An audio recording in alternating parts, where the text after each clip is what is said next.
Hello everybody, my name is Zaluna and welcome back to the channel. Today I wanted to bring up something that I noticed as I was playing through this run through of this dungeon. I noticed blood armor down here where it says receive damage instead of receiving status elements. This actually works against the petrify that you'll notice a lot in the current event dungeon. It's definitely saved me multiple times, and when you mix this with No Faith at Vampire, it just adds on to it as well. Because it just allows you to just go all out. So as you can see, I'm healing way more than I even can deal. I didn't use Eternal Dark this time. I tried to kind of go away from it. Let's see, what do you do? Yeah.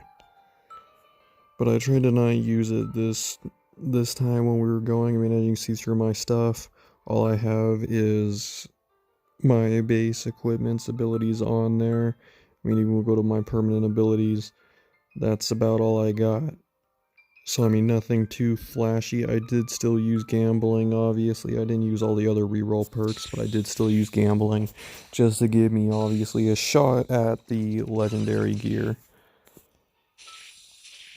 But I mean, overall, this build has worked out very well, and I would definitely advise using it. I mean, it's not like you need a lot of this stuff. All you really need to really make this build shine is just blood armor. I mean, it has helped me out a ton. I mean, the paladin is also good for it because the paladin does get some of its own built-in resistance. I didn't know resistance actually countered. What the heck's the word I'm looking for all of a sudden? Petrify. I didn't know it countered it until I read the post that Nessie made on my suggestion list, and he said that resistance does in fact counter it. I mean, I had a theory that it did, but I didn't really think it did. I thought it was just something you had to clear.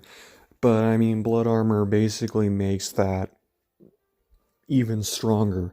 Because not only do you have the resistance, so you take less damage, but, I mean, you don't take it at all.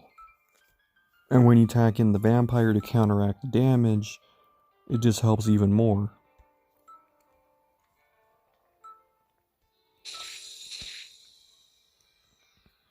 And as you can see, we're just trucking through this entire dungeon right now.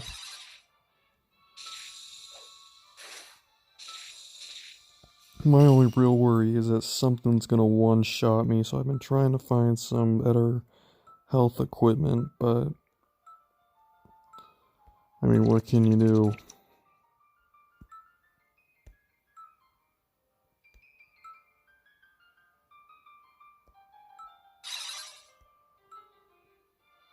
Oh, hi.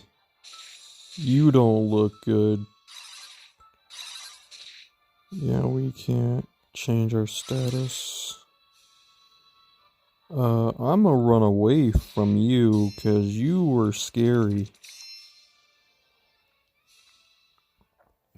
I mean, I'm willing to bet he would have one-shot me sooner rather than later.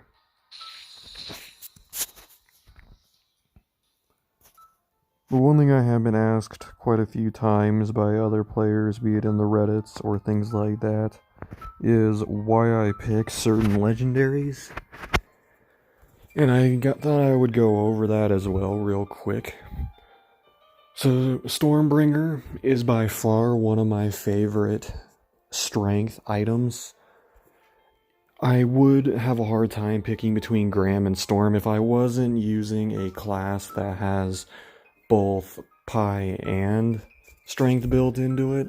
I may not use Storm, but yeah, Storm still is, in my opinion, one of the best out there because it has a built-in Fragile ability where every time you hit somebody, they gain extra damage. Now, if you already went with Fragile on your class or you already have it built in, then obviously, you know, Graham is better. But I mean, even in terms of Orochi with its extra reflect damage, unless I'm going Dragoon, I don't really find it worth it. And even then, I would rather just throw on a reflect bonus and then still take Storm or Graham with me for the extra attack damage when I actually am attacking instead of just the better reflect. Then the General's armor has always been one of my favorite armors because it has good damage resistance, it has a decent amount of health, and it also normally will also be buffing strength. Sometimes it all gets, in this one's case, it gave me extra reflect, which is really nice, but obviously, you know, if that was even something else, I wouldn't have minded. And then in this case, I went with Huge Helm just for the increased power of buffs I receive, just to help out Oracle in that. But usually I would be going with a more sustaining item, such as maybe Aegis, because with Dreadnought on Aegis, that is a really helpful one. The Great Shield, that gives you steadfast stance, is really nice, but you gotta make sure that, you know, your base stats are strong enough to be able to use it, because obviously once you take it, at least if you have Eternal Dark, then, I mean, let's just say that you're gonna use it and keep it, it only lets you gain +5 off of your status effects, so naturally, you know, that kind of hurts. So, as a result, I don't normally use it unless I build an entire build around it, and I normally just use the Contract High Tide since it comes with it automatically to be able to do it. But normally my favorite in terms of utility item there, depending on my class, I either use Dragon's Eye or I use Crown. And the reason, sometimes I'll go with the Gauntlet of your class, or the Cross if you're Pi, or Void Ring, or Intelligence Ring, I should say.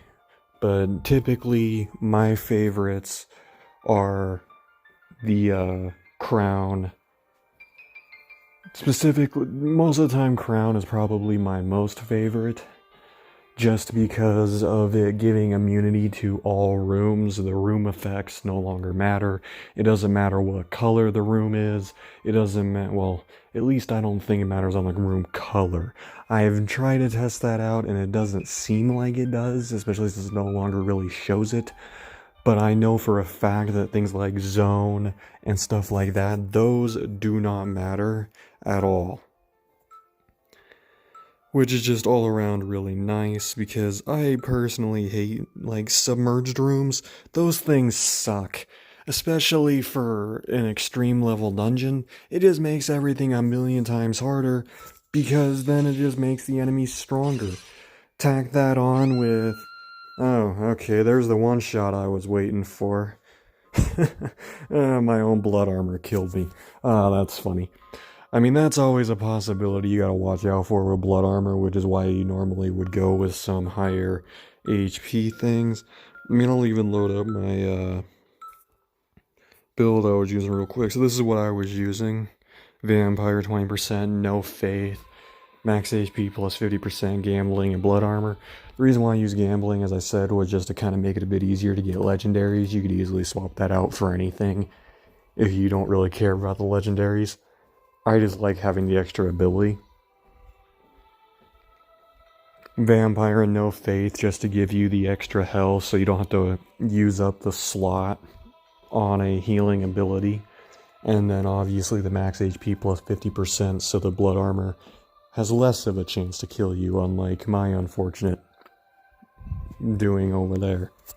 Also, in case you didn't know, there is currently an event going on for increased soulstone drops for the next 10 days. If you need soulstones like I do currently, both for another future video, that tier list that was requested, I'm still working on that. I have a lot of classes to get. I mean, if you look at what I have, I mean, yes, I've played a lot of these before anyway, or I at least know the base necessity of it. I could read them and get a good idea, but I want to be fair and I want to give each class its own run through and do it for each dungeon, not just one of the dungeons. I'm working on the Labyrinth one right now, so in the meantime I've kind of just been building up soulstones and buying the classes one by one, and while still having some fun playing a Moon Queen every now and again whenever I want or whatever. Because I did make a Moon Queen build that allows me to actually control the character and have all the benefits through willpower. It turns out that you do still gain the extra strength, but obviously that means I can't use Kinton Gold, which means it costs a lot. At least to still be able to re-roll in that. If I didn't really care about re-rolls, then obviously, you know, I just don't re-roll more than once, or I just bring alchemy so I can re-roll with the alchemy rolls and, you know, call it good. But typically I like being able to re-roll my stuff and use gambling so that I can at least get the legendary items, because I feel that they make a much bigger difference in terms of how your character is able to fight. And in all honesty, it just kind of feels all around better to have a weapon that has a name that I can actually say, hey, this is the weapon I'm talking about, over, you know, just some other random gear. One other thing I did want to show here while I'm here, let's see if I can find it real quick. This is not what I want. I'm trying to remember where the equipment list is. Skin list, skill list. Aha, here we go. Legendary item. So these are all the legendary items I've been able to use. As you can see, I still have quite a few that have question marks on them. I have a theory where they are, by the way, and it's mainly due to ones like this one. I think they are on other enemies. Like, when you kill a boss, you have a chance to have them drop their weapon. So I thought I'd go over some of the items that I really like as well. I will also be putting them into a tier list. Some of them I haven't used for a while, like this Brutal. I haven't used that thing for a while. But I mean, some of these are extremely rare drops. Some of them aren't. Like, obviously, if you've seen me play and you see me use my gambling in that perk, you can typically get most of these pretty easily. I think the hardest ones to get would be probably past document. Once you pass document there, that's when you start getting to the ones that are dropped by specific enemies, and it just gets to be a living nightmare trying to get it. So far, I would say well, I guess Raygun's not one of those, neither is Sun God or System Core, or really anything in that whole row. Marble's always pretty nice. And there's the Void Ring, so I guess they don't actually have many specific order like I was hoping. But I mean, as some of these I don't even remember getting, like that Contractor. Anyway, if I had to say what the heck is that? Yeah. Ew. I mean, if I need a Frag to Death, which I also need, I probably would, but I like re-rolling. But I mean, this is one of my favorites by far. I've only ever gotten this drop by one enemy, and it was nice when I could get it. It may not look like it's very good, but it definitely helped me out. I would say it's one of the better armors in the game due to how much resistance it gives. Blood Sacrifice is definitely one of the more powerful armors if you have any kind of barriers. The fact that you can just absorb all of your barriers to just instantly activate Guts, and it's a guarantee, is so great. And on top of the HP boost that it gives, since it is basically limit break for HP, I would say that Glacier is next behind, but normally if I get Glacier, it's because I can't find a better Blood Sacrifice, or I just have Eternal Dark and I'm trying to get that item from it. As far as other armors go that I really like, Marble would definitely be one of my top ones, with Robustness. Now that I actually have Robustness as a lab part, though, a lot of the times I'll just equip it if I think I absolutely need it. Otherwise, I go for it. Davy Jones with Bottomless Water is also really nice for healing if you don't want to go with Vampire. Past that, I don't really think... Now, what the heck are some of you? What the heck is that? See, no damage from Ancient King. Neat. That'd be nice. I don't even remember that one. Or that. Or that. Or that. I barely even remember you. I don't really remember you. I do remember you, and I do remember you. Now, as far as the worst equipment goes, as of right now, I would say sell. Quality of equipment is changed whenever you move rooms. That, to me, is probably the worst. As of right now, even the ones that just have core stat changes and don't give a special ability, I think are better than this. And it's mainly because of me not really liking the fact that my equipment is not consistent. If you want this ability, you can literally play the Grave Robber, and you will get the exact same situation. If you don't know what the Grave Robber is, they're in the class section over here, and you can find them right here. Private Sanctuary, quality of equipment is changed whenever you clear a floor, just like the other one. And I've just never really been a fan of this guy. I mean, I've tried, trust me, I've given him quite a few runs, and I do think that is an awesome skin for him for the new one. But I mean, the fact that he is a Dex class is okay. But I mean, the fact that he's a Dex class that comes with After Image, and he has no built-in avoid. The fact that his equipment is changing every single time he clears a floor, meaning you can get a legendary, and then it can become completely worthless on the very next floor. Your equipment could be spectacular on one floor, but yet complete and utter dog shit on the next, which can just screw you over and has gotten me killed almost every time I've played this class. Excuse me. Even though I don't think he is a horrible class, and definitely not the worst class in the game as of yet that I've tried out or have read on their abilities, he is by far definitely not the best. I would say he is one of the worst, but not the worst. That will have to wait for the tier list, though.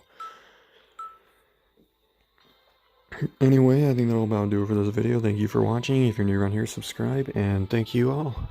See you next time.